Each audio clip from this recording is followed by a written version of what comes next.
भोलेनाथ का कोई एक दिन तो है नहीं, हर दिन हमारे महादेव का ही है। फिर ये पूरा सावन का महीना जो एक महीना है, ये बिल्कुल अलग कैसे है? संसार पूरा का पूरा रंग रोगन होने लगता है इसके बाद प्रकृति में, कंदराओं में, हिमालय में, पर्वतों में, पहाड़ों में, जमीन में, खेती में, भूमि पर और वनस्पतियों में एक अलग रंग चढ़ने लगता है।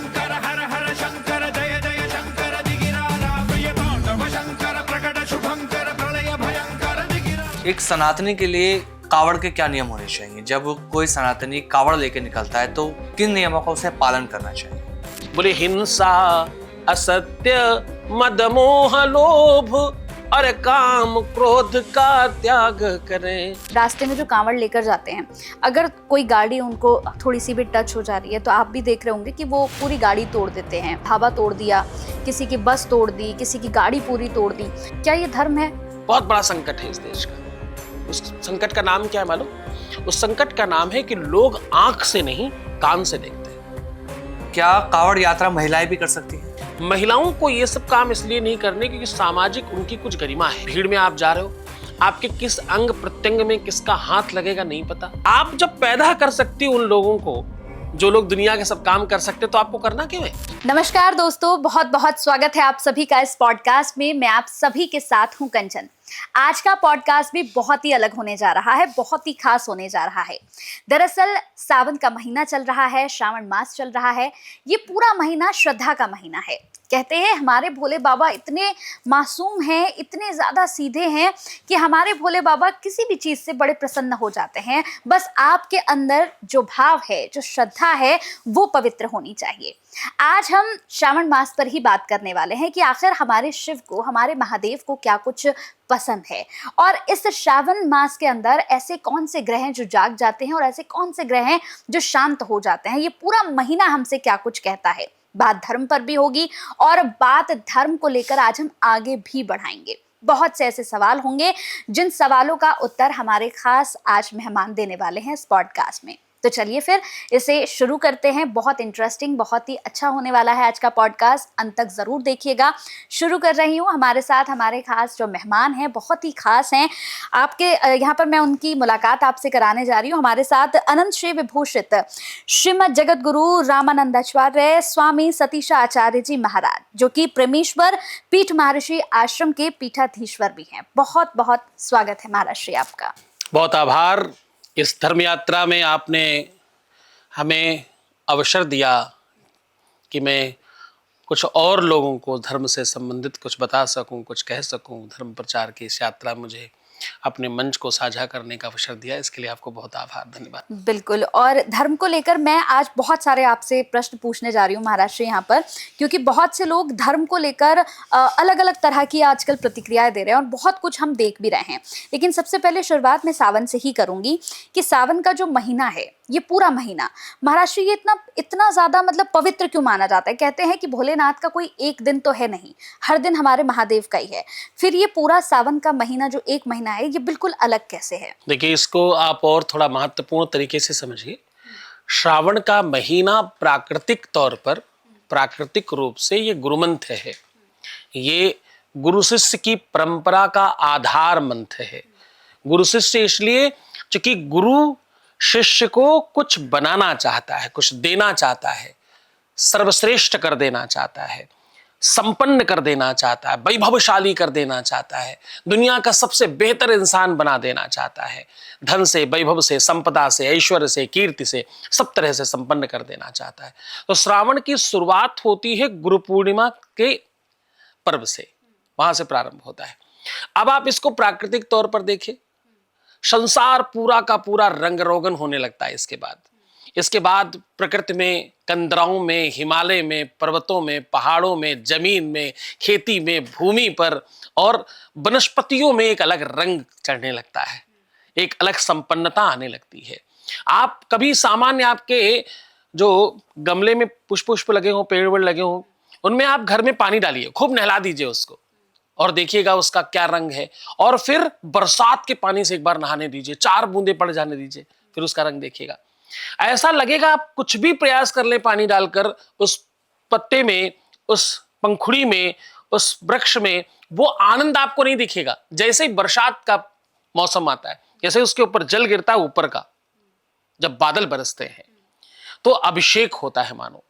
ये जो प्रकृति है, ये जो धरती है, इसका आकार अगर आप भौगोलिक तौर पर देखें तो पृथ्वी गोल नहीं है, अच्छा। पिंड के आकार की है। जैसे जैसे रिसर्च आगे बढ़ती वैसे वैसे आप चीजों को जानते हो। पहले पहले आपको आश्चर्य होगा कि अगर आप कृष्ण इत्यादि की किताबें पढ़ें तो वो 8 कोने की और 16 कोने की पृथ्वी मानते थे। फिर धीरे धीरे धीरे धीरे और कट हुआ और थोड़ा शोध रिसर्च हुआ, फिर लोगों ने गोल कहना शुरू कर दिया। वास्तविकता में ये पिंड के आकार की है। पिंड का मतलब होता है जैसे शिवलिंग दिखाई पड़ती है, तो वो पिंड के आकार की पृथ्वी और कटोरे के आकार का आसमान मानो शिवलिंग रखी हो। अच्छा। प्रकृति का दर्शन क्या है? मानो शिवलिंग रखी है और उसके ऊपर जल बरस रहा है। जल कब बरसता है? सावन भादों में खूब पानी बरसता है इधर, तो अभिषेक होता है। इस अभिषेक का फल क्या दिखाई पड़ता है? पूरी की पूरी धरती पुष्पित और पल्लवित होती है, फलित होती है, संपन्नता दिखती है। पृथ्वी तब संपन्न होती है जब उसके ऊपर जलवृष्टि होती है आसमान से, तो उसमें संपन्नता आती है। तो ये महीना इसलिए बहुत महत्वपूर्ण है क्योंकि धरती के जो स्वामी है वो महादेव हैं। सारे देवता अलग अलग किसी न किसी लोक में रहते हैं। महादेव कहाँ रहते हैं? कैलाश पर। कैलाश में। कैलाश कहाँ है? कैलाश मानसरोवर यात्रा होती ना, धरती पे। तो इसके स्वामी ही महादेव हैं। इस धरती का जो आकार है वो महादेव में है, इसलिए ये मंत्र सर्वोच्च और सर्वोपरि माना जाता है क्योंकि यहां से गुरु शिष्य परंपरा प्रारंभ होती, सृष्टि की भी। पहले पाठ्यक्रम यहीं से शुरू हुआ करते थे। पहली कक्षा गुरु पूर्णिमा से प्रारंभ होती थी। तो इंसानों की भी, प्रकृति की भी और पूरे के पूरे संसार की, तो ये महीना कई एक रूपों में, कई एक तरीके से बहुत महत्वपूर्ण है। और इस मंत्र की साधना आपको संपन्न करती है। जैसे सृष्टि संपन्न होती है, वैसे आपकी अंतःकरण की सृष्टि संपन्न होती है, वैसे आपकी साधना की सृष्टि संपन्न होती है, वैसे आपके वैभवशाली होने की सृष्टि भी संपन्न होती है। तो इसलिए महीना हर दिन महादेव का है, लेकिन ये धरती का जो आकार है वो महादेव में है। धरती के स्वामी महादेव हैं, इसलिए जब धरती संपन्न होने का समय आता है वो महीना महादेव को दिया गया पहला, कि शिक्षण सत्र में इस दुनिया का सबसे बड़ा गुरु जी कौन? पहला गुरु कौन? प्रथम गुरु कौन? अब लोग कुछ कहेंगे, लोग कहेंगे माता जी गुरु, पहली गुरु माँ है।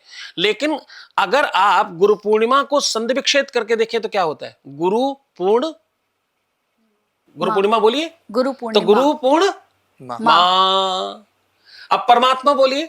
परमात्मा। तो परमात्मा। आपके अंदर एक भगवान बैठा है, उसको आत्मा बोलिए। तो क्या? माँ। माँ। माँ। तो पहला गुरु जो है वो गुरु पूर्णिमा पे आता है।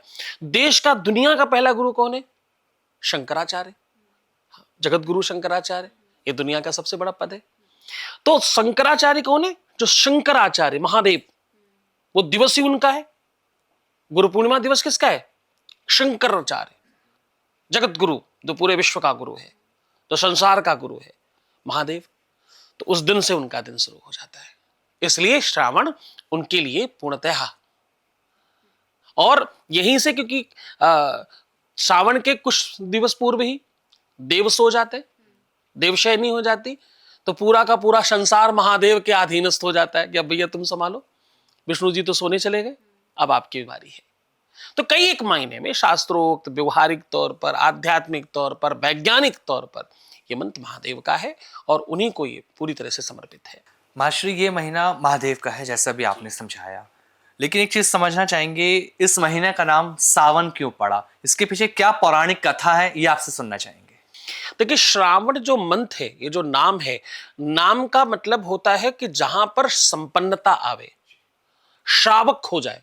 श्रावक कहते हैं किसी के बच्चे को, मतलब जो जैसे जनरली गाय के बछड़े को भी श्रावक कहते हैं। ये जो शब्दार्थ है ये कहता है कि शिष्य को, पुत्र को, बच्चे को और छोटी चीज को श्रावक कहते हैं। तो जहां से छोटी चीज बड़ी होने लग जाए, उसको पोषण मिलना प्रारंभ हो जाए, पोषण मिलेगा तभी बड़ा होगा। छोटे बच्चे को आप भोजन इत्यादि अच्छा कराएंगे तो जल्दी संपन्न होगा, अच्छा हष्ट पुष्ट हो जाएगा। तो मैंने जैसे बताया, सृष्टि का निर्माण यहीं से शुरू हो जाता है, इसी जगह से सब कुछ प्रारंभ हो जाता है। तो श्रावण का महीना का मतलब होता है संपन्नता। श्रावण का महीना का मतलब होता है वैभवशाली। श्रावण का मतलब होता है आपके जीवन का जागरण। श्रावण का महीना होता है आपकी आध्यात्मिक शक्ति का पुनरुत्थान। तो श्रावण के शाब्दिक बड़े सारे अर्थ हैं। इसका मीनिंग सीधे सीधे अगर समझे तो साधना पथ का पहला सोपान है सावन। सोपान मतलब सीढ़ी, पहली सीढ़ी श्रावण है, इसलिए इसका नाम सावन रखा गया, क्योंकि यहां से पवित्रता का वो सोपान शुरू हो जाता है। आप पवित्र होना चाहे तो क्या करेंगे? स्नान। आप पवित्र होना चाहे स्नान करेंगे, नहाने जाएंगे। भाई ये चीज शुद्ध करो तो धुल दिया, साफ कर दिया, अच्छा कर दिया। तो यहां तो प्रकृति को पूरा नहलाया जा रहा है यहीं से। तो पवित्रता का जो स्वरूप है उसका नाम श्रावण है। श्रावण मास में हम देखते हैं कि जगत गुरु जी कि लोग कांवड़ लेने के लिए जाते हैं। जैसे ही हम देखते हैं कि महीना शुरू होता है तो सड़कों पर हमें कांवड़िए दिखने शुरू हो जाते हैं। तो ये कांवड़ की जो परंपरा है ये कैसे शुरू हुई? देखिए, कांवड़ जो यात्रा है ये हठ योग के अंतर्गत है। हठ योग में दो चीजें आती, एक तो जो आप उपवास करते हो, और अथवा बहुत उपवास में बड़ी सारी साधनाएं हैं। आप जो जंगल में जाकर के महीनों महीनों के उपवास करते हैं, सालों सालों के उपवास करते हैं, वो सब भी उसी में आता है। अच्छा। जो तपस्या करते हैं, कई साल तक उपवास कर रहे हैं, कुछ खाएंगे ही नहीं। यानी ये भाव आप परमात्मा को दिखाते हो कि जिसके बगैर जीवन संभव नहीं है। हम वो भी आपके लिए छोड़ रहे हैं। हम आपको इतना प्रेम करते हैं, हम आपको इतना चाहते हैं, हम आपके प्रति हमारा आदर, सम्मान, भाव, भक्ति और प्रेम इतना ज्यादा है कि जिसके बगैर जीवन संभव नहीं, हम वो भी आपको त्याग रहे हैं, वो भी छोड़ रहे हैं। तो उसी हठ योग के अंतर्गत ये कांवर का प्रारूप आया। शास्त्रों में कहते हैं कि कांवर बेसिकली पहले जब प्रारंभ हुआ तो लोग अपने अपने वंश, अपने कुटुंब के नाम पर अलग अलग लोटों में जल भर करके, कि भाई मैं जा रहा हूं, मेरे पिताजी नहीं चल सकते तो मैं उनके लिए जल लेके जाऊंगा, मेरे दादाजी नहीं चल सकते जो मैं उनके लिए जल लेके जाऊंगा, मेरी माताजी नहीं जा सकती, मैं युवा हूं, मैं शारीरिक रूप से संपन्न हूं, शारीरिक शक्ति बहुत है, तो मैं उनके लिए जल लेकर के जाऊंगा। इससे और पूर्व बिल्कुल उसी प्रकार से सबसे अच्छा बेटा हो तो क्या कहते हैं पता है आपको? बढ़िया बेटा हो तो लोग क्या बोलते हैं? श्रवण कुमार। सो श्रवण कुमार जी ने माता पिता को उसी भाव में ले जाकर तीर्थ कराने गए थे। तो अब वो संभव तो है नहीं कि आप सबको कंधे पर लाद के ले जा सकें, पर सबके प्रतीकात्मक आप जल ले जा सकते हैं कि मैंने दादाजी के लिए, पिताजी के लिए, माताजी के लिए, अपने वंश के लिए, अपने कुटुंब के लिए, अपने पितरों के लिए, अपने वंश के लिए, अपने लोगों के लिए मैं जल लेकर के जा रहा हूं, उसी पद्धति में जिस पद्धति में श्रवण कुमार जी तीर्थ कराने निकले थे।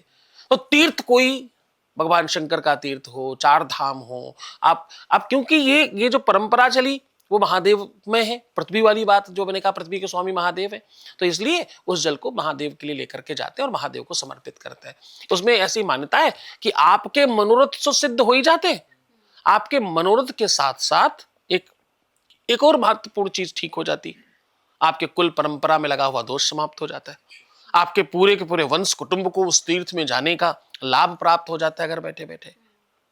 तो कांवर की जो परंपरा है वो पूरे के पूरे वंश, पूरे पूरे कुटुंब और पूरे के पूरे वसुधैव कुटुंबकम की भावना से है। महाराज जी, एक और सवाल है। जैसे कांवड़ की ही हम बात कर रहे हैं, आपने बताया कि क्यों लेकर जाते हैं, लेकिन आजकल हम देख रहे हैं जैसे रास्ते में जो कांवड़ लेकर जाते हैं, अगर कोई गाड़ी उनको थोड़ी सी भी टच हो जा रही है तो आप भी देख रहे होंगे कि वो पूरी गाड़ी तोड़ देते हैं और पूरी तोड़फोड़ मचा देते हैं। अभी हाल ही की 1-2 दिन की घटनाएं तो ऐसी हैं कि ढाबा तोड़ दिया, किसी की बस तोड़ दी, किसी की गाड़ी पूरी तोड़ दी।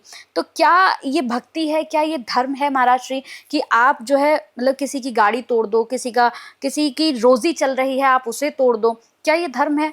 देखो, बहुत सारा कुप्रचार हुआ। मैं आपको अगर ऐसे पूछूं कि कपड़ा फैलाने के लिए क्या चाहिए, तो आप क्या कहेंगे? कपड़े सुखाने के लिए क्या चाहिए? रस्सी चाहिए। रस्सी चाहिए? हाँ। नहीं, धूप चाहिए। तो आपने ऐसा इसलिए कहा क्योंकि हमने आपको ऐसे इशारा किया। बहुत सारे बीच में मध्यकाल में ऐसे कुप्रचार हो गए, प्रचार नहीं कुप्रचार हो गए। उस कुप्रचार का प्रभाव हमारे उन युवाओं पे पड़ गया जो धर्म को पढ़ते नहीं, सुनते हैं। इस देश की बहुत बड़ी संकट, बहुत बड़ा संकट है इस देश का। उस संकट का नाम क्या है मालूम? उस संकट का नाम है कि लोग आंख से नहीं कान से देखते हैं। कहां से देखते हैं? कान से। कान से देखते हैं। कान से नहीं देखा जाता। कान से सुनना चाहिए, आंख से देखना चाहिए। लेकिन 99.9% sir, what I am saying, 99% लोग कहां से देखते हैं? कान से। कान से। वो आपको पता है वो जो आपके साथ वाली एंकर है उसका चक्कर चल रहा है मालूम? ओ माय गॉड, सच में? अब वो बेचारी सामने से आई, हम तो उसको वैसे देख रहे हैं। आहा, उस बेचारी को पता ही नहीं है, उसको मालूम ही कुछ नहीं है ऐसी कोई ही एक बात। ये बहुत विडंबना है। लोग कान से देख रहे हैं, आंखों से देखना चाहिए। उस कान से देखने की परंपरा के कारण कितना कुप्रचार हुआ है। पुरानी फिल्मों को याद करो, जितना कोई अमीर आदमी है वो दुष्ट होगा और जितना गरीब आदमी होगा वो हीरो होगा। हीरो होगा तो गरीबी होगा, अमीर हीरो नहीं हो सकता कभी भी। किसी भी फिल्म में अमीर हीरो हो ही नहीं सकता, किसी सूरत पे नहीं हो सकता। मतलब क्या है? गरीबी रहो, क्योंकि हीरो रहना है। हर कोई हीरो बनना चाहता है, विलन कौन बनना चाहता है? तो मतलब गरीबी में रहना ये हमें सिखा दिया गया। हम कुली हैं तो हीरो हैं। अरे ये कोई बात है साहब? हमें अमीर बनने का शौक क्यों नहीं है? हमें अमीर बनने की ललक क्यों नहीं है? हमारे ऊपर क्या थोप दिया गया और हमने चुपचाप ले लिया? जितना अमीर आदमी है वो तो केवल खून पी करके ही बड़ा हो सकता है और कोई तरीका ही नहीं है। ये सच है क्या? ये रियल है क्या? कोई धर्म प्रवीण व्यक्ति अच्छा बिजनेस करे, व्यापार करे तो बड़ा आदमी नहीं हो सकता? बिल्कुल हो सकता है। लेकिन नहीं दिखाया गया। दिखा के एक आदमी नहीं, सालों साल यही दिखाया गया। कोई मुस्लिम है तो वो अच्छा ही होगा, कोई हिंदू है तो वो बुरा ही होगा। कोई, आप जातिगत कैसे अच्छा और बुरा कह सकते हैं? जो अच्छा है वो अच्छा है और जो बुरा है वो बुरा है। जो बिल्कुल संस्कृत में बात कर रहा है, शुद्ध हिंदी में बात कर रहा है, वो चंपू होगा। शक्तिमान देखिए, उसमें एक चंपू है, श्रीमान जी मैं आपसे वार्तालाप करने की स्थिति में अभी नहीं हूं, तत्परता के साथ मैं आपसे पुनः वार्ता संस्थापित करूंगा। अब ये जो भाषा बोल रहा है वो कौन है? वो चंपू है। गंगाधर है। उस पे हंसना चाहिए, वो हंसने की चीज है। अरे मतलब फिर संस्कृत पढ़ना ही नहीं है, फिर क्यों पढ़ना? ऐसी चंपू चीज क्यों पढ़नी है? यो चीज पढ़नी है जिसमें FUCK बोला जाए अपनी बेटियों के सामने, अपनी बहनों के सामने, अपने परिवार के सामने। वो संस्कृति यो है जिसमें दिव्यता है। वो तो चंपू है। वो कैसे? उसमें कोई स्वैग ही नहीं है, उसमें कोई स्टाइल ही नहीं है। तो ये सब क्या किया गया? थोपा गया। ऐसी ही एक चीज थोप दी गई जिसका ये प्रमाण है जो आप कह रहे हो। भगवान शंकर तो चिलम पीते, ऐसी बड़ी फोटोएं बनाई गई, ऐसी कई पिक्चरें क्रिएट की गई और कई तरीकों से इस बात को आपके अंदर थोप दिया गया कि वो तो चिलम पीते, वो तो चरस पीते, वो तो भांग खाते, वो तो भंगेड़ी है। अब वो खाते तो भगत भी खाएंगे। उन मूर्ख भक्तों को पूछो कि वो तो जहर भी पीते। विष पिया था, पी के दिखाओ। तुम भी शुरू करो भाई। उन्होंने पूरा 2-4 कटोरा पी लिया, 2-4 बूंद ही पी लो तुम, तो सत्यानाश ही हो जाएगा। कहने का सीधा तात्पर्य यह है कि आप अपने जीवन में क्या देख रहे हैं और क्या सुन रहे हैं, दोनों में भेद करना पड़ेगा और समझ कर आगे बढ़ना होगा। कान से नहीं देखना है, आंख से देखना है। भगवान शंकर चिलम नहीं पीते, ऐसा कहीं पूरे विश्व में कहीं लिखा नहीं है, किसी शास्त्र पुराण में नहीं है। पर आपको हजारों फोटोएं मिल जाएंगी, कोई विरोध करने वाला नहीं इस बात का नशे से जोड़कर कि आपके भगवान को, आपके ईश्वर को, आपके सर्वोच्च परमात्मा को, जो देवाधिदेव महादेव है, उसको भांग और धतूरा और मतलब चिलम में दिखाया जा रहा है। उसका मतलब ही नहीं पता। उसका मतलब केवल इतना है, विशस्व विषमौषधम। जब उन्होंने विष पान किया था तो उस विष को काटने के लिए दूसरा विष परमात्मा को भक्तों ने समर्पित करना शुरू किया, क्योंकि जब आप कोई एक विष लेते हो तो उसको काटने के लिए दूसरा विष ही औषधि के रूप में, ये वैज्ञानिक समझ सकते हैं, ये आयुर्वेद के लोग समझ सकते हैं। आपको सर्प अगर काट ले तो आपको पता उसको उसकी दवाई क्या है? दूसरा विष, दूसरा जहर उस जहर को काटता है। तो वो जहर उन्होंने पिया था, इस कारण से ये सारी चीजें उनके पास रखी गई दवाई के रूप में, ना कि वो उनको भंगेड़ी और गंजेड़ी बना दिया गया। तो साहब वो कुप्रचार है। उसको प्रचार के प्रभाव में आकर कुछ युवा बच्चे उसके नशे के लत में पड़कर ये सब काम करते हैं। ये बिल्कुल ना तो कांवरियों का पक्ष है, ना किसी भक्त का पक्ष है, ना किसी सनातनी का पक्ष है। कोई ऐसा नहीं करना चाहता। हमारे सनातनी सब सहिष्णु है।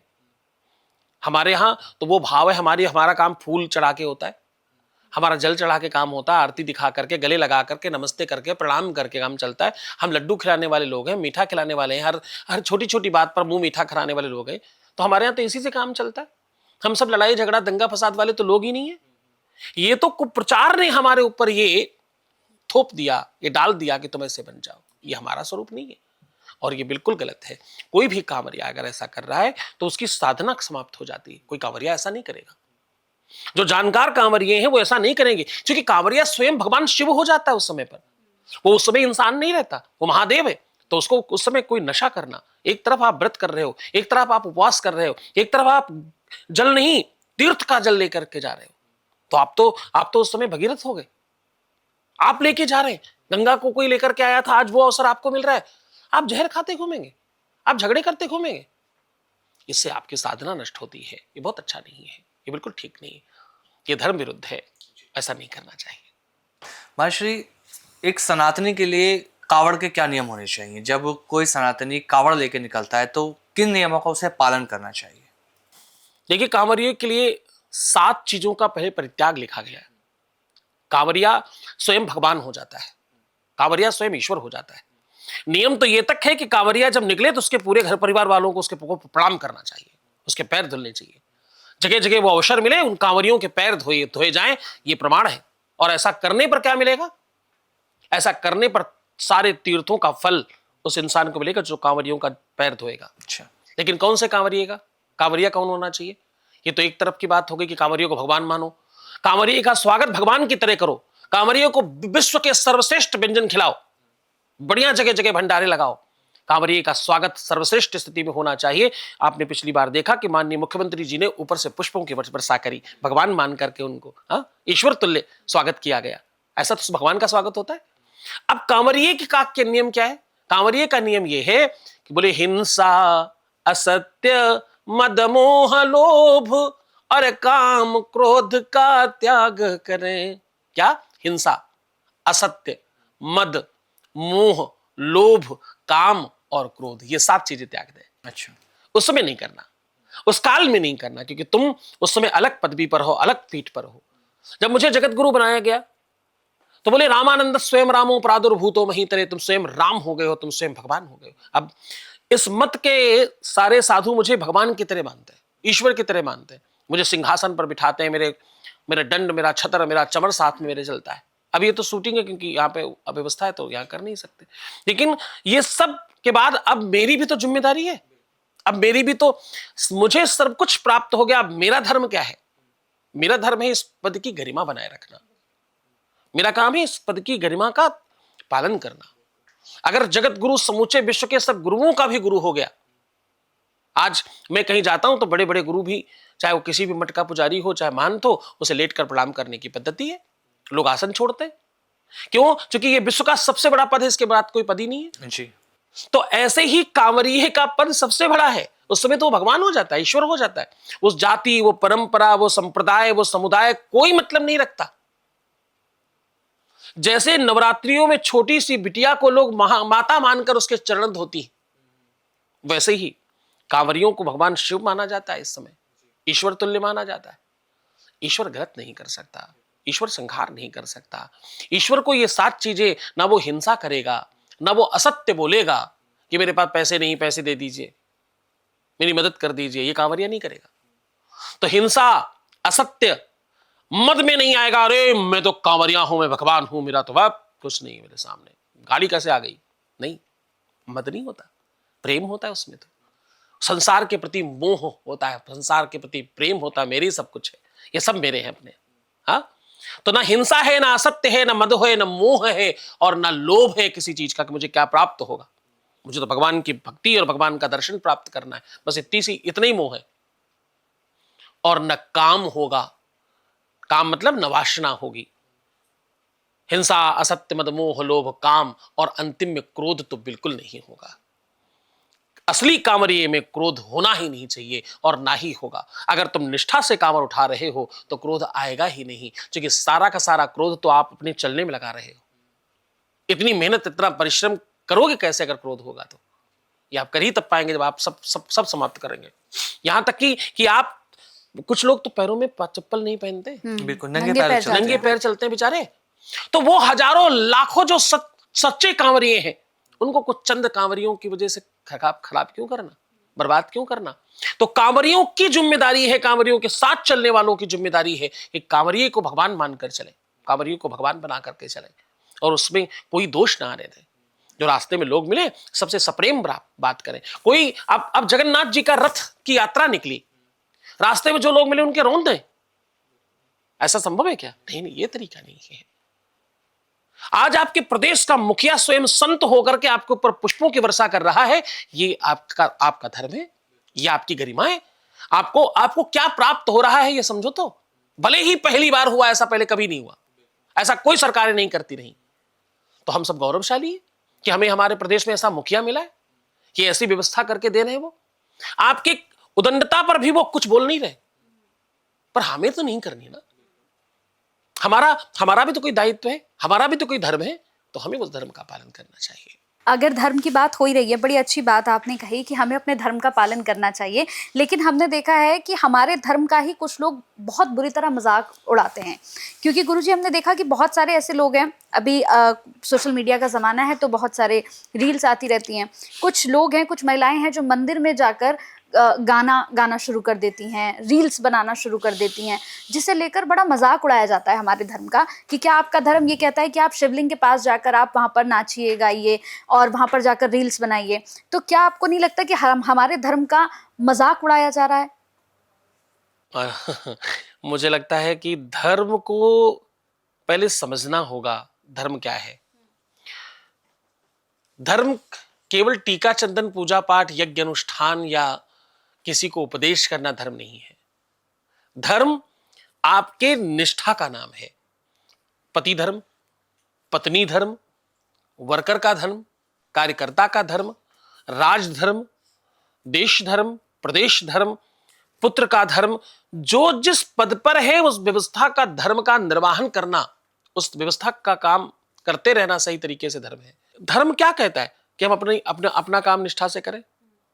कोई भक्त जो ये कर रहा है उसको पूछना चाहिए कि भैया तुम जो ये कर रहे हो, क्या तुम्हें लगता है कि तुम्हारा ये धर्म तुमको अनुमति देता है? कौन सा धर्म? तुम्हारी नियति कहती भगवान के सामने तुम्हें ऐसा करना चाहिए? अगर हाँ तो खूब कीजिए।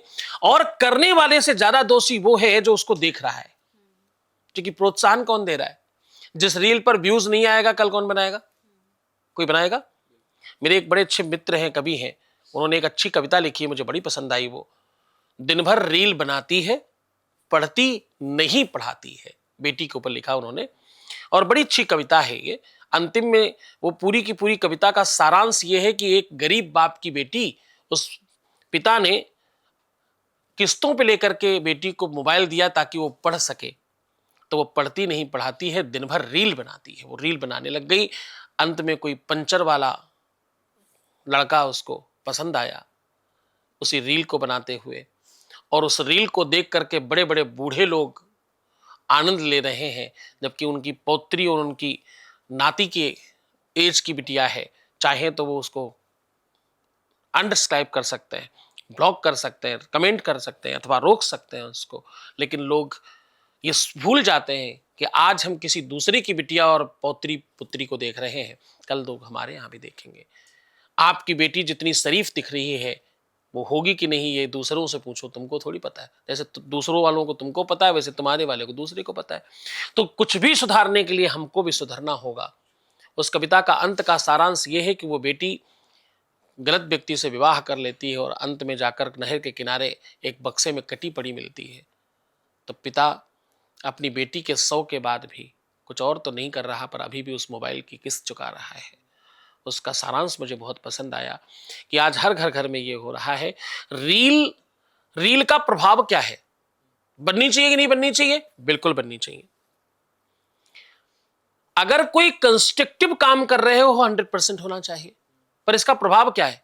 इसका बड़ा प्रभाव वो है कि आप वो इनहेल कर रहे हो जो तुम्हारे जीवन को बर्बाद कर रहा है।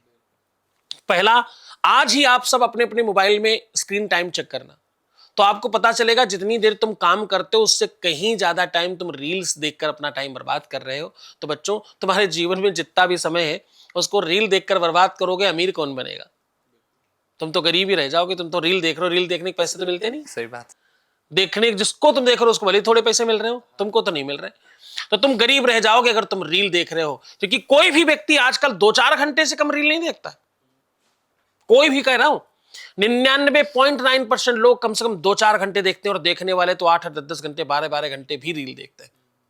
सुबह दोपहर शाम, जहां फुर्सत मिली शुरू। और इसका दूसरा प्रभाव क्या है? तुम जो देखोगे, जो सुनोगे, जो खाओगे, जो पियोगे, जो छुओगे, वही महसूस करोगे और वही बन जाओगे। गलत चीजें देखने के बाद क्या होता है? आपके ऊपर प्रभाव पड़ता है, फिर आपका शरीर एक्टिव होता है उस तरह से, और उसी प्रकार की सोच डेवलप होती। आज मान लीजिए आपने किसी फिल्म में रोते हुए किसी इंसान को देखा, कोई ऐसा सीन देखा जिसमें रोने का भाव है, आप कितने ही कम भावुक हो, आप रोने लग जाएंगे, जबकि आपको पता है नौटंकी चल रही है, आपको मालूम है कि ये नाटक चल रहा है, फिर भी आप रो देंगे। तो इसका मतलब क्या है? इसका मतलब जो तुम देखते हो उसका सीधा प्रभाव आप पर पड़ता है। तो भैया, गलत चीजें देखोगे, गलत प्रभाव पड़ेगा, माइंड में गलत चीजें आएंगी, फिर क्या होगा? आगे जाकर के कहीं कोई कटा मिलेगा, कोई ड्रम में मिलेगा, कोई बक्से में मिलेगा, कोई नदी में मिलेगा, कोई कटा पड़े में मिलेगा। तो क्या होगा? यही सब तो होगा। जो देख रहे हो वही सब कुछ आपके माइंड में चल रहा है, वही दिमाग में चल रहा है।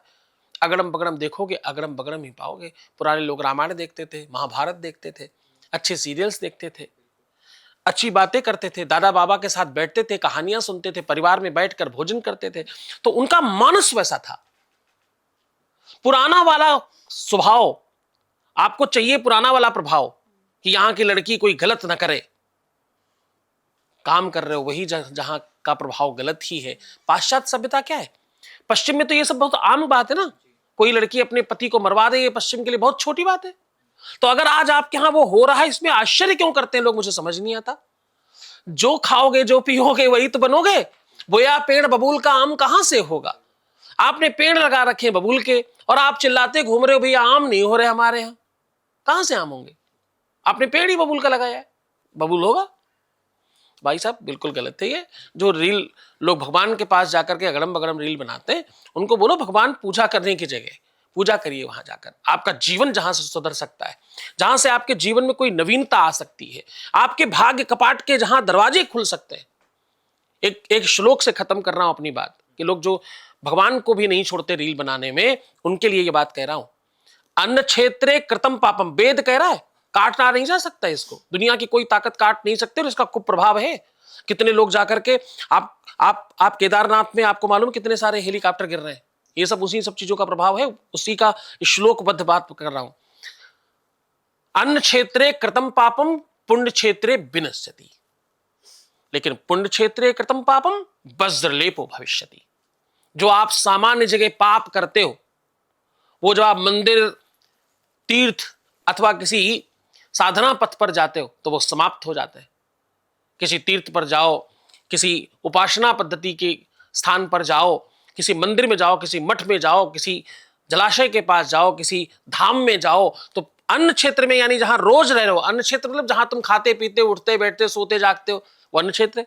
वहां किया हुआ पाप पुण्य जगह में जाकर नष्ट हो जाता है। लेकिन पुण्य क्षेत्र में किया हुआ पाप वज्रलेपो भविष्यति, दुनिया में कहीं भी जाने से कटता नहीं है।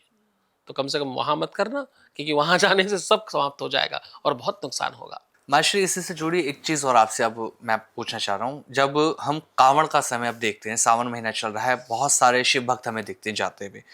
एक ट्रेंड बन चुका है आज के डेट में कि डीजे चलता है, साउंड होती है बहुत ज्यादा, सोशल मीडिया वीडियो के लिए लोग कांवड़ यात्रा कर रहे हैं। बहुत सारे ऐसे हैं कि वो कांवड़ इसलिए लेके जा रहे हैं बिकॉज ऑफ उन्हें अपनी सोशल मीडिया पर दिखाना है। तो इसे क्या हम धर्म की आत्मा के खिलाफ नहीं कह सकते?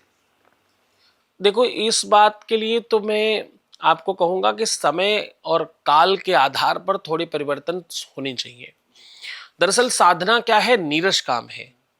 आपको अब जैसे वृंदावन में आप देखो, सुबह सुबह लोग सदियों से परिक्रमा कर रहे हैं, सदियों से, मतलब न जाने कितने टाइम से, मुझे खुद को किसी को याद नहीं होगा, लोग सदियों से कर रहे हैं। उस परिक्रमा में ढोल मजीरा ताशा लेकर के, बैंड बाजा लेकर के थोड़ा अगर कोई चला जाए, तो क्या होगा, सारी भीड़ आपके साथ चलने लग जाएगी। क्यों? क्योंकि सुबह सुबह का जो काल है वो बहुत नीरस है।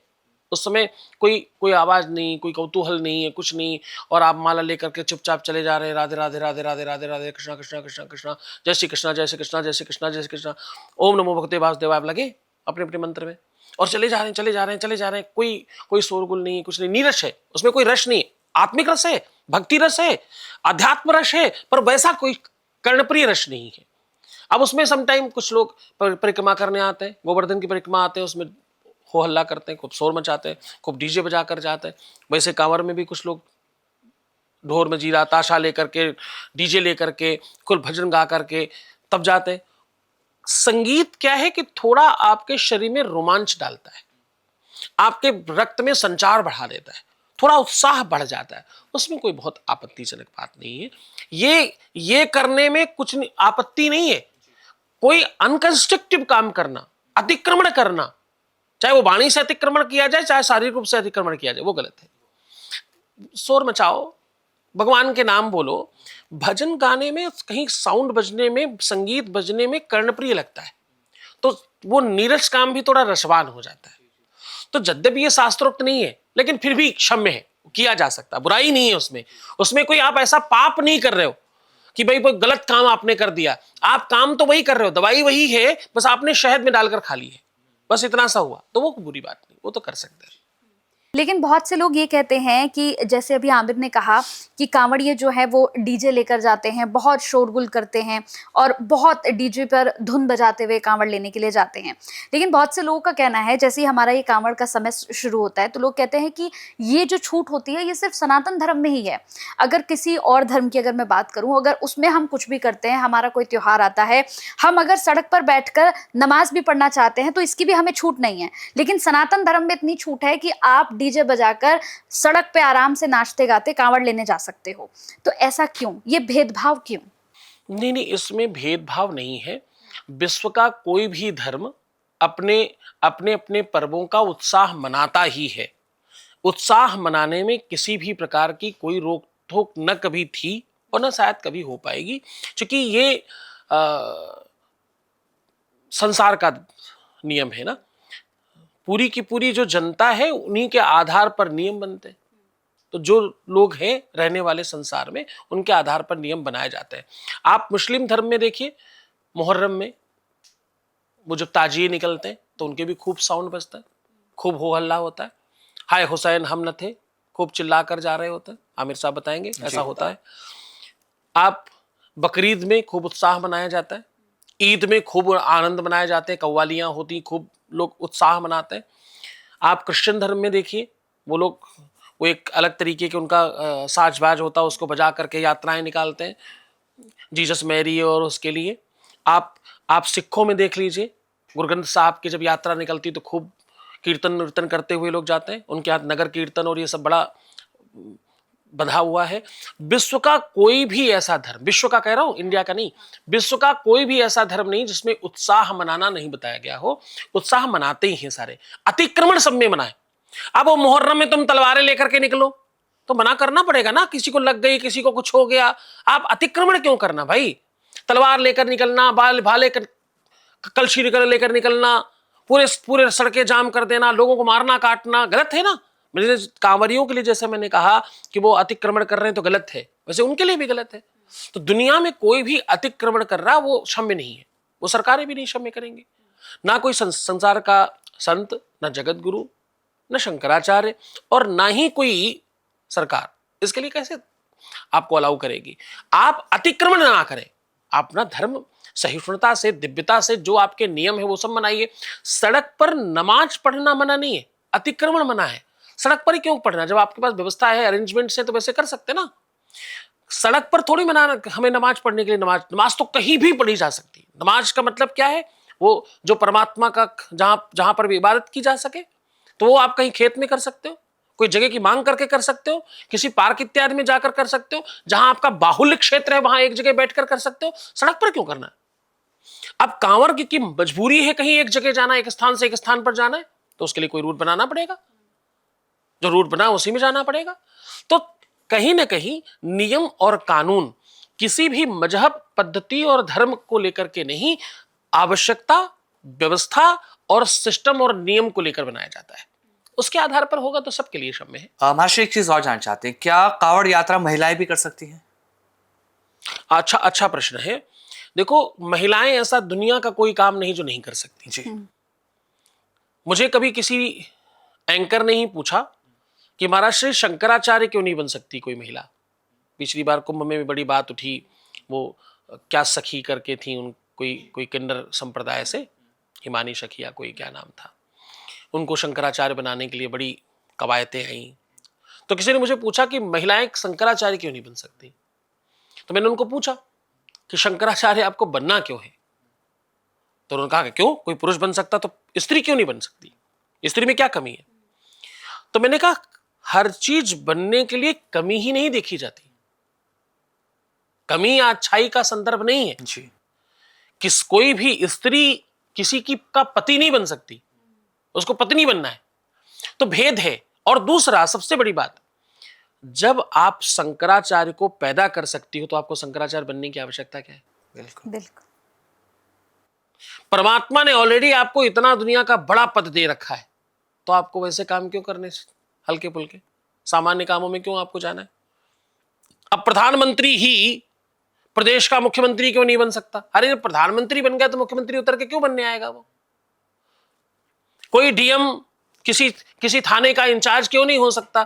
तो ये प्रश्न ही अपने आप में कहीं ना कहीं मुझे लगता है अशिक्षा का दर्शन है। जिसने पढ़ा नहीं है, जिसे जाना नहीं, जिसको पता नहीं, वो संसार के लोग ऐसी बातें करते हैं। लड़कियां कोई भी ऐसे काम इसलिए नहीं कर सकती कि सामाजिक रूप से उनकी अपनी गरिमा है।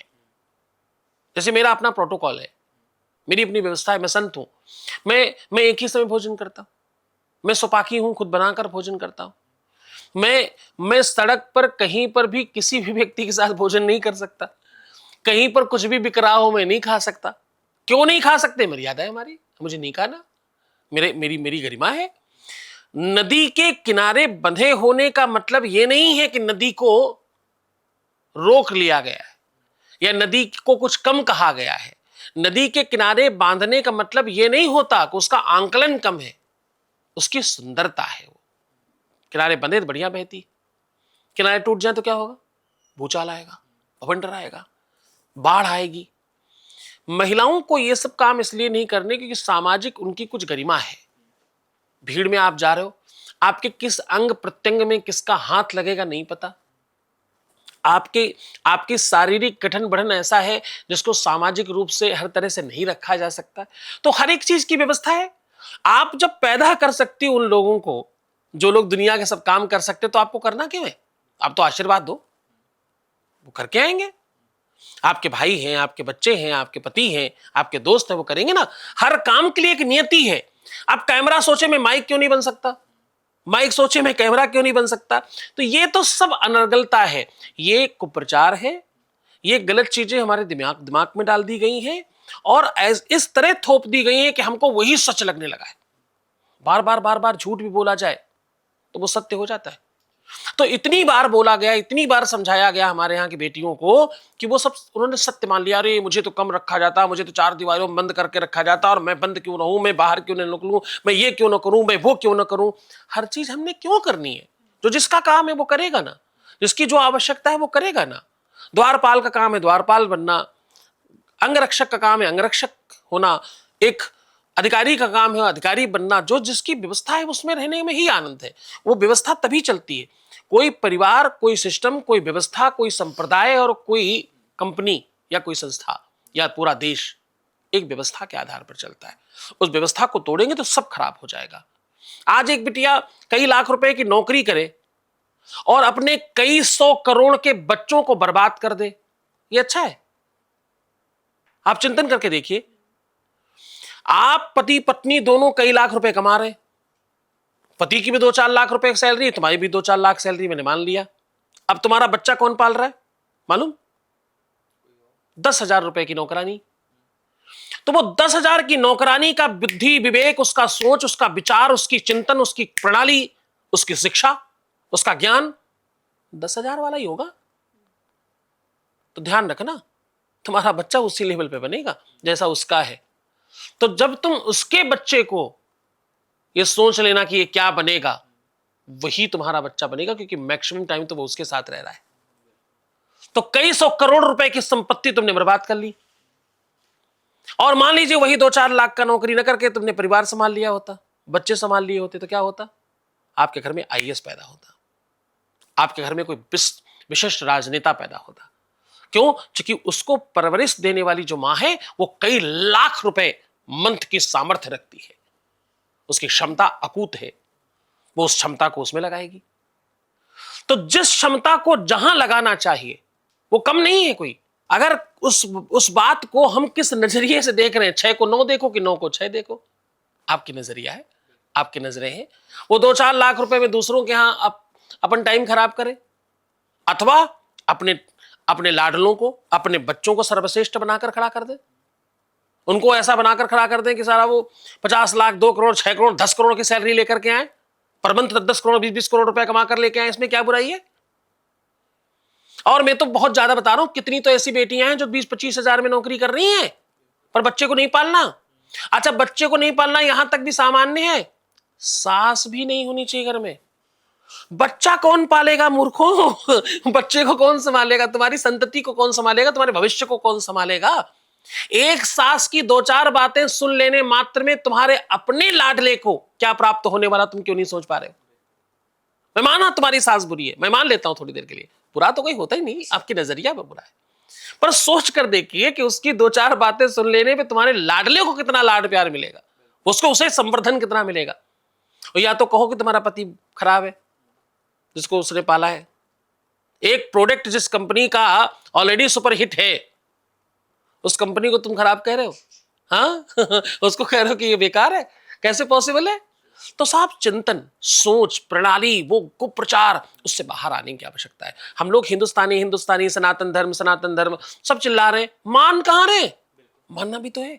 हम बदलेंगे तो जग बदलेगा, हम बदलेंगे तो संसार बदलेगा। हमको तो अमेरिका वालों की तरह रहना है, पर वहां का कुप्रभाव कौन लेगा? जो तुम आज एसी चला के यहां पर बैठे, एसी का कुप्रभाव कौन लेगा? अपन नहीं लेंगे ना। एक गांव में काफी सारे लोग रहते थे। एक बड़ा भगत था, उसने भगवान को कहा, भगवान मेरे संकट ज्यादा है, मेरे संकट बहुत बड़े, आप एक काम करो, हमारे बगल में गुप्ता जी रहते हैं, हमारे वाले उनको दे दो, उनके वाले हमारे उनको दे दो। तो भगवान ने कहा ठीक है, कल एक काम करो, पूरे गांव के लोग अपना अपना संकट की पोटली बना करके मंदिर में लेके आना, फिर जिसको जो समझ में आए ले जाना उठा करके, जिसकी चाहो तुम उठा लेना। ऐसा किया गया। 150 लोग गांव में रहते थे, सब अपनी अपनी संकट की पोटली बना करके लेके आए। अब जब पोटलियां निकलने लगी घर से, तब पता लगा, अरे बाप रे, इसके घर की इतनी बड़ी पोटली, ये तो बड़ा खुश दिखाई पड़ता था। अच्छा, इसके घर की, अरे बाप रे बाप, ये तो ट्रक में लेके आ रहा है। तो लास्ट में ये हुआ कि जिन्होंने भगवान से कहा था कि मुझे किसी और का संकट दे दो, मेरा वाला किसी और को दे दो, वो बोले नहीं भाई, मेरा ही बहुत है, मैं तो अपने में ही संतुष्ट हूं, मुझे अपनी वाली पोटली दे दो, मेरी तो सबसे छोटी है। कम से कम मैं अपने संकटों को डील करने की ताकत तो रखता हूं, क्षमता रखता हूं। मुझे पता तो है मेरे घुटने में दर्द होता है, तो मुझे मालूम है भैया फलाना तेल में लगा लेता हूं, ठीक हो जाता है। अब दूसरे का क्या पता वो क्या करता है, उसको क्या संकट है। हमारे तो घुटने में दर्द था, उसको घुटना ही नहीं था। हमारे तो दर्द ही था, उसको तो घुटना ही नहीं है। तो वो लेकर मैं क्या करूंगा? जब उनकी नींद खुली तो उन्हें लगा स्वप्न में हो, लेकिन वो स्वप्न उनको जागृत कर गया। तो जीवन में आप दूसरों को देख करके, अमेरिका वाले को देख करके आप कैसे जीवित रहोगे भैया? उसका संकट भी आपको पता करना पड़ेगा। जब वो रंगे चुंगे घूम रहे हैं, वो जीन्स पहनकर घूम रहे हैं, तो आपको यह समझना पड़ेगा वो लालायित है धोती पहनकर घूमने के लिए। पूरे इस्कॉन को आप देखिए, कितने अंग्रेजों को यहाँ धोती कुर्ते में घुमा रहे, लड़कियां उनकी धोती और बढ़िया वो पहनकर घूम रही, टीका चंदन लगा के घूम रही। हमारे यहाँ की लड़कियां यो बनी घूम रही। आप सोच के देखिए ना साहब, जिनको तुम बेहतर मान रहे हो, वो तुम्हें फॉलो कर रहे हैं, तुम उनको फॉलो कर रहे हो। कुप्रचार है ये मात्र हमारे ऊपर थोपा गया अरेंजमेंट है। हमारे यहाँ के बच्चे निर्वस्त्र होते जा रहे हैं धीरे धीरे, उनके यहाँ के बच्चे सवस्त्र होते जा रहे हैं धीरे धीरे। परिवर्तन है, इसको रोकना होगा, इस पर काम करना होगा। यहां फिर अगेन कह रहा हूं, आंख से देखा करो और कान से सुना करो, लोग कान से देखते हैं और आंख से सुनते हैं, बहुत गलत है। जैसे अगर हम बात ही कर रहे हैं इसकी, तो एक और चीज़ मैं पूछना चाहूँगी। हम देख रहे हैं कि अमेरिका की ही चीज़ों को लोग फॉलो कर रहे हैं। वहाँ पर एक चीज़ चलती है कि रिश्तों को लेकर ना, वहाँ पर जगत गुरु जी, वहाँ रिश्तों को लेकर लोग इतना सोचते नहीं हैं। आज शादी हुई है, कल अगर रिश्ता अच्छा नहीं चल रहा है तो वो छोड़ते हुए ज़्यादा दिमाग नहीं लगाते। तुम्हारी मेरी नहीं बन रही है, हम तुम्हें छोड़ रहे हैं। एक प्रथा वहाँ पर ये भी है कि बिना शादी के लिव इन रिलेशनशिप में रहते हैं। वहाँ इस दौरान उनके बच्चे भी हो जाते हैं, उसके बाद अलग होना होता है तो वो अलग हो जाते हैं, फिर बच्चे की ज़िंदगी खराब होती है। लेकिन अब हम देख रहे हैं कि भारत में भी हो रहा है। अब हम देखते हैं कि रिश्ते इतने कमज़ोर हो गए हैं कि पति पत्नी का रिश्ता कहा जाता था कभी कि ये 7 जन्मों का रिश्ता है, लेकिन एक जन्म निभाना भी लोगों को बड़ा मुश्किल हो गया है। जिसके हमने बहुत सारे देखे उदाहरण।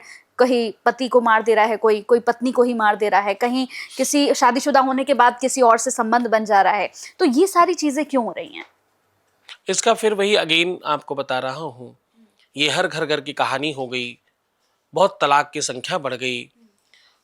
पारिवारिक न्यायालय में न जाने कितने केस लंबित पड़े हैं, और ये बड़ी विडंबना है। बहुत संकट है, बड़ा कष्ट है। इसमें सबको जागृत होना चाहिए।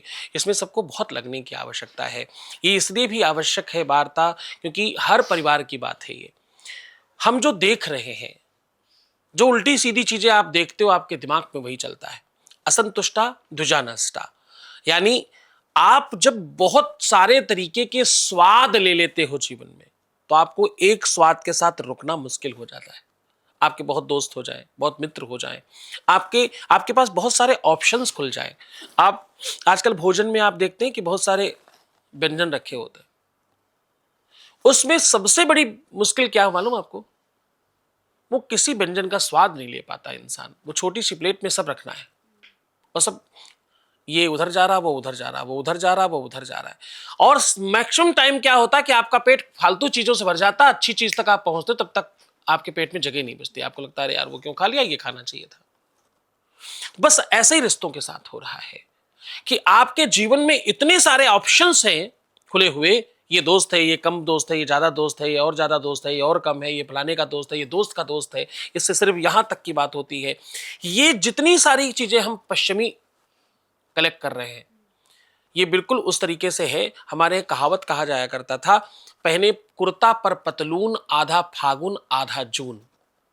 50-50 नहीं चलता, 100-100 चलता है। या तो 100% अमेरिकन हो जाओ और उसको पूरा अपनाओ, सोच लो कोई बात नहीं।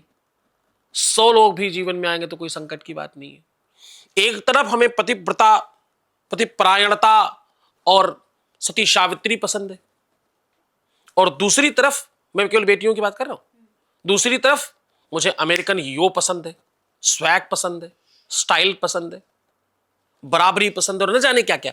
बराबरी का मतलब जो है ना, वो लोगों ने गलत तरीके से रखा है। बराबरी कभी हो ही नहीं सकती एक स्त्री और एक पुरुष में, कभी नहीं हो सकती। जीवन में अगर कुछ नहीं हो सकता उसका नाम है बराबरी, हो ही नहीं सकती। हमेशा लड़का बड़ा रखा जाता है शादी में, कारण नहीं पता ना तुमको, इसलिए तुम मूर्खता कर रहे हो। बराबरी चाहिए, बराबरी चाहिए, बराबरी चाहिए। हो ही नहीं सकती बराबरी कभी लड़का और लड़की की, जीवन में नहीं हो सकती। कोई नहीं कर सकता, विश्व में कोई नहीं कर सकता। क्यों नहीं हो सकती बराबरी? बराबरी इसलिए नहीं हो सकती क्योंकि लड़की कई हजार टाइम ज्यादा बड़ी है लड़के से। लड़की का दिमाग, लड़की का विवेक, लड़की का चिंतन, लड़की की शक्ति, लड़की की एनर्जी, उसकी पावर, उसकी सामर्थ्यता सब बहुत बड़ा है। एक लड़की पेट में तक ज्यादा जल्दी बड़ी होती है लड़के से। लड़की और लड़के कम टाइम, ज्यादा टाइम लेते हैं। लड़के ज्यादा टाइम लेते हैं पेट में, लड़कियां कम टाइम लेती हैं पेट में। पेट तक से ज्यादा बड़ी हैं, और कहां से बात करा जाए। इस कारण से लड़के की एज ज्यादा रखी जाती, लड़की की कम रखी जाती, ताकि वो मैच कर सके लड़का, सोच में भी, विचार में भी। शारीरिक आयु का मतलब नहीं है, सोच और विचारों का मतलब है।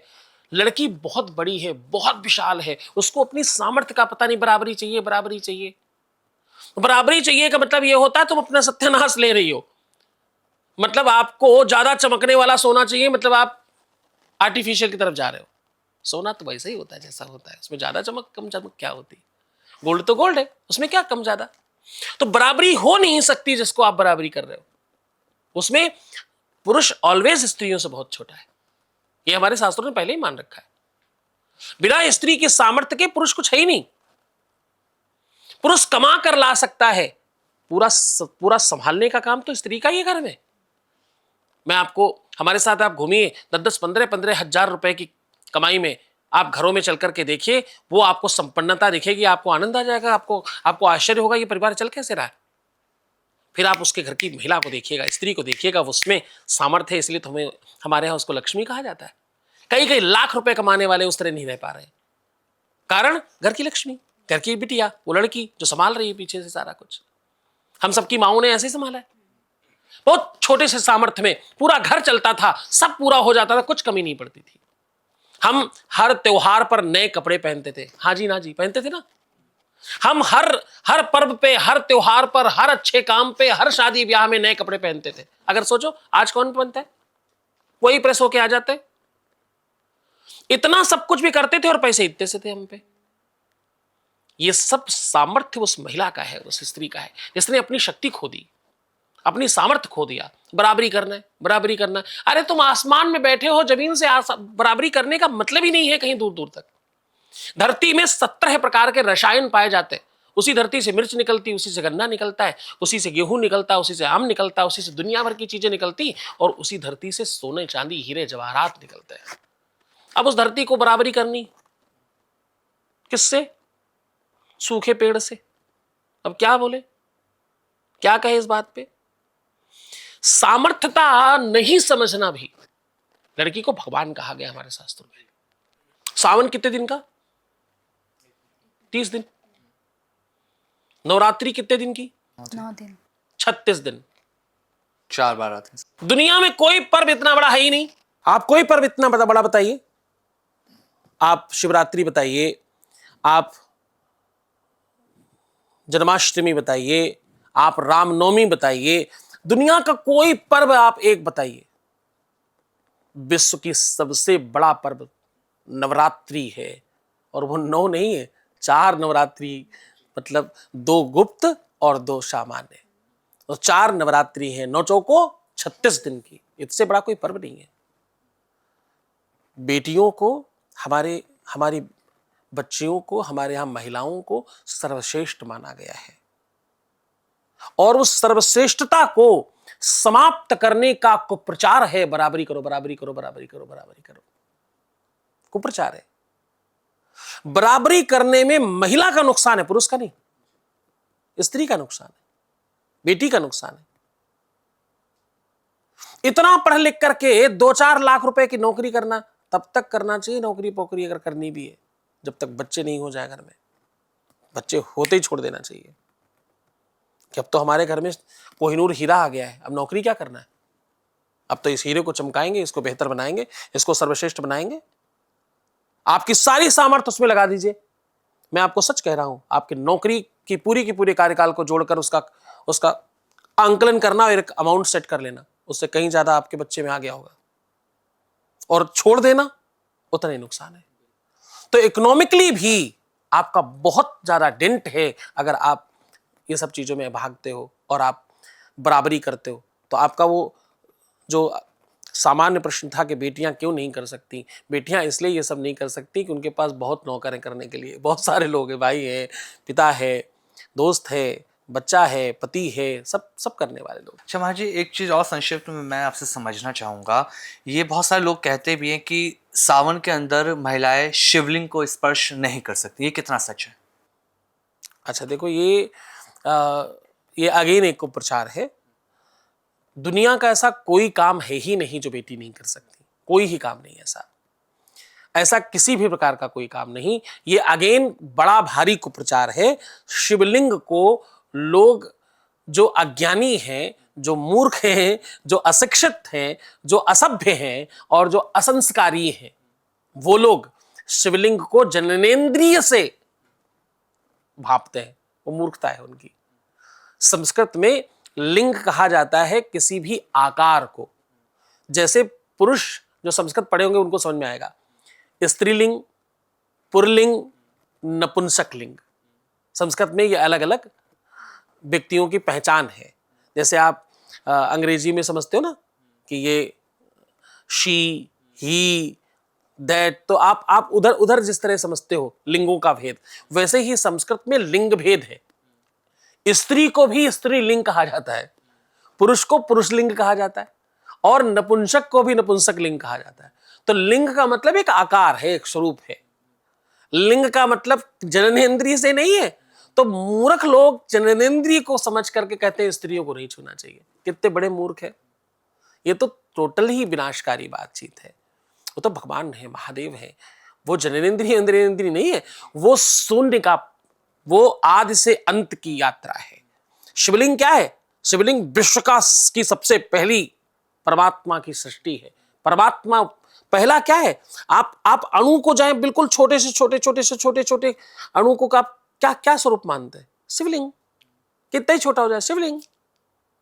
तुम्हारे पूरे शरीर में क्या है? शिवलिंग। आपका फेस क्या है? नीचे से पतला, ऊपर से पतला, क्या है? शिवलिंग। हाथ क्या है? शिवलिंग। पेट केवल इतना क्या है? शिवलिंग। शरीर का कोई अंग काट दो, क्या है? शिवलिंग। नाखून क्या है? शिवलिंग। जो सबसे सूक्ष्म से सूक्ष्म कुछ हो सकता है वो शिवलिंग है। जो विशाल से विशाल कुछ हो सकता है वो शिवलिंग है। ये तो आदि और अंत है। ये तो परमात्मा की वो साकार और निराकार स्वरूप है। साकार और निराकार के मध्य का स्वरूप है, इसका नाम शिवलिंग है। इसको लोग गलत समझते हैं। बिल्कुल। इससे एक और छोटा सा प्रश्न आया मुझे। जैसे आपने शिवलिंग के बारे में बताया कि ये भी एक गलत, सब लोगों के बीच में भ्रम फैला हुआ है, एक कुप्रचार है। हाँ, ऐसे ही हम अगर देखें तो ऐसे बजरंगबली को लेकर भी है, कहते हैं कि वो तो बाल ब्रह्मचारी हैं, उनको भी नहीं छूना चाहिए। और हमने देखा है कि मंदिरों में जो महिलाएं हैं, जो भक्त महिलाएं होती हैं, वो जाकर सिंदूर चढ़ाती हैं, लेप लगाती हैं। तो क्या ये भी कुप्रचार है कि बजरंगबली को नहीं हाथ लगाना चाहिए महिलाओं को? देखो, मैं आपको फिर एक बात कहता हूं, आप हो क्या उस पर पहले पता चलता है। जब आप स्त्री हो, महिला हो, लड़की हो, तो आप किसी न किसी बात से प्रभावित होते हो। जब आप भक्त हो तो कोई मतलब ही नहीं है शरीर का। शरीर माध्यम खल धर्म साधनम। शरीर केवल माध्यम है, स्त्री का हो या पुरुष का। परमात्मा की भक्ति में शरीर मात्र माध्यम है। आप तो आत्मा से भक्ति करते हो, वहां पर वो भाव ही नहीं स्त्री और पुरुष का। एक बार मीरा से किसी ने कहा, वो दर्शन करने गई बिहारी जी का, तो पुजारी ने कहा कि यहां केवल पुरुष प्रवेश होता है, यहां स्त्रियों का प्रवेश वर्जित है। तो मीरा ने कहा, नहीं, मुझे एक बार दर्शन करने दो मेरे गुरुधर के, ऐसे मत करो। उन्होंने कहा, नहीं, यहां पुरुष ही जाते हैं, स्त्री नहीं जाती। तो उन्होंने एक पत्र लिखा, बोले ये पत्र अंदर जाकर के गोसाई को दे देना, मैं बाहर बैठी हूं, अगर वो कहेंगे तो अंदर आऊंगी, नहीं तो मैं चली जाऊंगी, कोई बात नहीं। वो पत्र लेकर अंदर गया, बाहर भाग कर आया। साथ में पत्र के पत्रवाहक तो आया ही, साथ में वो गोसाई भी भाग कर आया और मीरा को हाथ जोड़ करके अंदर लेकर के गया और दर्शन कराया। सबने पूछा, उस पत्र में लिखा क्या था ऐसा कि गोसाई का दिमाग खुल गया, उसने नियम तोड़ दिया। तो पता चला उस पत्र में एक लाइन लिखी थी कि मुझे तो पता था दुनिया में एक ही पुरुष है, ये दूसरा पुरुष कौन है जो अंदर बैठा है। अब इसका मतलब क्या हुआ?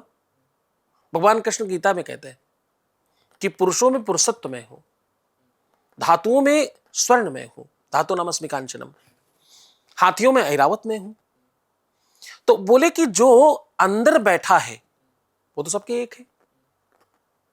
अंदर बैठा हुआ तो परमात्मा क्या कह रहा है कि सब में मैं बैठा हूं, सब में मैं हूं।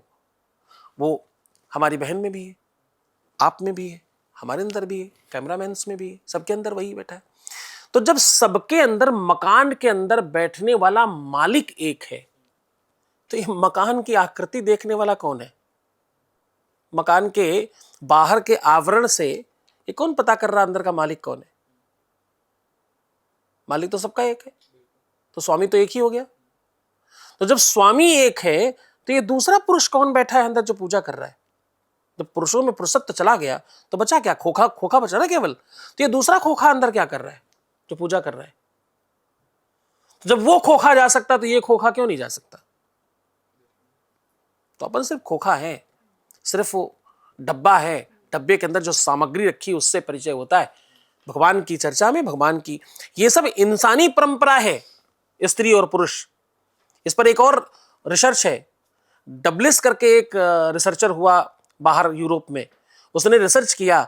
एक वो क्या होता है, मुर्गी, मुर्गी के बच्चे को पैदा होते ही गुब्बारे के साथ रख दिया और उसी गुब्बारे के माध्यम से उसको जो भी खाना पीना मिलता था मिलता रहा। आश्चर्य यह हुआ कि वो बच्चा मुर्गी का उस गुब्बारे को ही अपनी मां समझने लग गया। जिधर गुब्बारा जाता उधर जाता। उससे ज्यादा आश्चर्य यह हुआ कि वो बड़ा होने के बाद भी उसी को अपनी मां समझता रहा। तो रिसर्च ने यह कहा कि आप वही समझते हो जो आपको बचपन से बताया जाता है, जो दिखाया जाता है, जो सिखाया जाता है। शारीरिक गढ़न बढ़न भी आपको बताई जाती है, अन्यथा आपको नहीं पता चलेगा। कितनी ऐसी कथाएं हैं कि शेर भेड़ियों के साथ बड़ा हुआ, भेड़ बनकर के दौड़ता रहा, वो सोचता मैं भेड़ ही हूं, मैं तो यही हूं। वो गायों के साथ फिरता रहा, वो सोचता रहा मैं गाय ही हूं। बाद में उसको कालांतर में किसी ने बहुत हिलाया डुलाया और समझाया कि तू तो भाई शेर है, तो अलग है, तो मेरे जैसा देख। वो ऐसे जैसे पानी में ले जाकर के दिखाया। तो ये सब बातें क्या बताती हैं? ये सब हमारी आपकी सोच है। ये स्त्री है, ये पुरुष है, ये अच्छी है, ये बुरी है, इससे विवाह हो सकता है, ये तो भोगने की वस्तु है। स्त्री भोग की वस्तु नहीं है, स्त्री संभोग की वस्तु नहीं है केवल। स्त्री तो संयोग की वस्तु है, स्त्री तो परमात्मा साधना की व्यवस्था है। तुलसीदास जी को एक स्त्री ने तो फटकार कर साधु बना दिया, भगवान से मिला दिया। जो बड़े बड़े गुरु कई जन्मों तक नहीं कर सकते, वो कोई भी स्त्री कुछ पलों में, कुछ क्षणों में कर सकती है।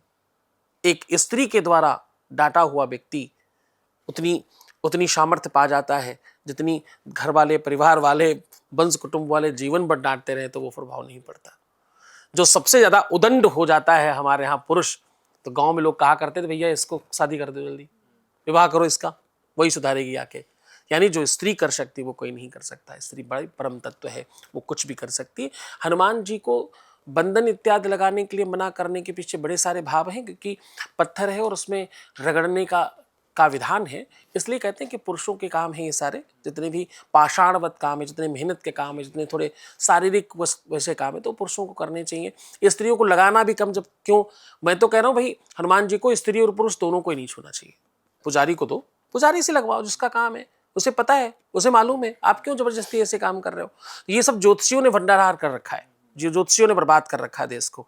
हमारे देश की संस्कृति को खराब करने में जितना इस्लामिक व्यवस्था का हाथ है, जितना पाश्चात्य सभ्यता का हाथ है, जितना अंग्रेजों का काम है, जितना क्रिश्चियनों का काम है और जितना बाकियों का काम है, वामपंथियों का जितना काम है, उससे कई ज्यादा बड़ा हाथ ज्योतिषियों का है। और वो भी वो वाले ज्योतिषी जो 15-15 दिन के कोर्स करके ज्योतिषी हो जाते हैं। आता जाता कुछ नहीं, एक ही चीज पता है, किसी तरह तुमको डरा दें और तुमसे पैसे ठग लें, बस इतना सा आता है। ज्योतिष बुरी नहीं है, ज्योतिष तो शास्त्र है। ज्योतिष बड़ा भारी विशेष व्यवस्था है। ज्योतिष वो साधन है जिससे कुछ भी पाया जा सकता है। वेद कहता है, वेद चक्षु किलेदम स्मृतम ज्योतिषम श्रेष्ठता चांग मध्योत तेनोच्चते संयतो पीतरे कर्णनाशाद भी चक्षुषांगे नहीनो न किंचित करा। कहते शास्त्रों का, वेदों का नेत्र है ज्योतिष, पर लोग पढ़ते तो है नहीं। वो 15 दिन का कोर्स कर लिया, लग्नेश पंचमेश द्वितीयेश ये सब जान लिया, दशा वशा देख ली, बस शनि आया तुम्हारा खराब ही है, राहु आ गया अब तो खराब ही चल रहा सब। अरे भैया शनि राहु केतु राजयोग कारक भी होते हैं। तो कुल मिलाकर ज्योतिषियों ने, अर्धज्ञानी ज्योतिषियों ने, अल्पज्ञ ज्योतिषियों ने और गलत काम करते करते ज्योतिषी बन जाने वाली लड़कियों, महिलाओं ने, पुरुषों ने ज्यादा खराब किया है इसको। मास्टर, आखिर में आपका एक संदेश हम लेना चाहेंगे जो व्यूअर्स इस पॉडकास्ट को देख रहे हैं, सावन को लेकर और धर्म अध्यात्म को लेकर क्या संदेश आप देना चाहेंगे? श्रावण को लेकर के दो महत्वपूर्ण बातें। भगवान शंकर का अधिक से अधिक जलाभिषेक करें, पंचामृत अभिषेक करें, अथवा अभिषेक होते हुए दर्शन भी अगर आप करते हैं तो आपको पूरे अभिषेक का लाभ मिलता है। ये जलाभिषेक, दुग्धाभिषेक, पंचामृत स्नान अभिषेक अथवा गुर्ज औषधियों के साथ में भगवान शिव का अभिषेक आपके जीवन में तमाम प्रकार की संपन्नता और आपके सुखों का आगमन का सबसे बड़ा सूत्र है। दूसरा एक बात और बताना चाहूंगा, लोग शमी को लेकर के बहुत भ्रमित रहते हैं। शमी नकली और असली अगर नहीं जानते तो आपको शमी चढ़ाने का फल नहीं मिलता। मैंने आज ही कोई महत्वपूर्ण ग्रंथ पढ़ रहा था तो उसमें शमी का परिचय लिखा है। शमी पत्र दो तरीके के होते हैं। एक वो होते हैं जिनके फूल पिंक और आखिरी में येलो और बाद में वो फिर सूख कर सफेद हो जाता है।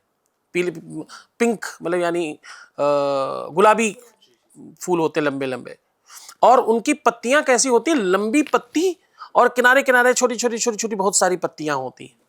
ये समी नकली समी है। असली समी 3-3 पत्तियों में होती है। इसके कई सारे लक्षण हैं देखने के, लेकिन 3-3 पत्तियों वाली जो समी मिले वो 100% असली समी है। और इसका जो फूल होता है वो वाइट और बहुत लंबा नहीं होता। इसके कांटे जल्दी टूट जाते हैं, इसके कांटे बहुत लंबे नहीं होते। तो भैया समी पत्र चढ़ाने से बहुत लाभ होता है। शमी शमयते पापम समी लोहक गंडकीम धावन अर्जुन बाणानाम शिवस्य प्रियवादिनीम।